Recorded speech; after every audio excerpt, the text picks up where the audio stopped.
ծորենները։ Որտեղ ուրեմն նշանակում է այդպիսի ծորեն էլ է պետք Հայաստանի Հանրապետության ժողովրդան, ինչ։ Դուք սկզբից ախր այդպես չեք ներկայացրել, հարցը դրանում է։ Նախարարությունը չի ասում։ Ինչ-որ մեկը կարգա ներկայացել մինչև այդ լուրջ,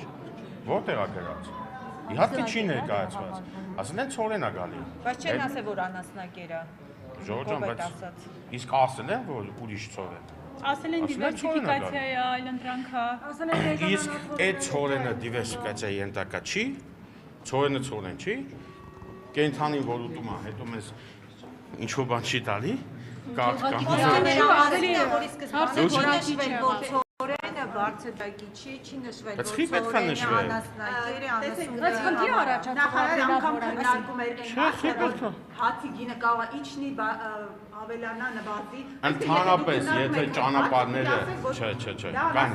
ընդհանրապես, եթե ճանապարհները դիվերսիֆիկացվում են, այդ լավ է։ Հիմա թե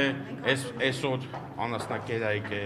վաղն է կգա բարձրակարգ ծորեն, դա արդեն կյանքը ցույց կտա, բայց պարզ է, չէ, որ եթե ճանապարհները դիվերսիֆիկացվում են, նշանակում է, որ պետությունը բացվում է, այսինքն լավ է։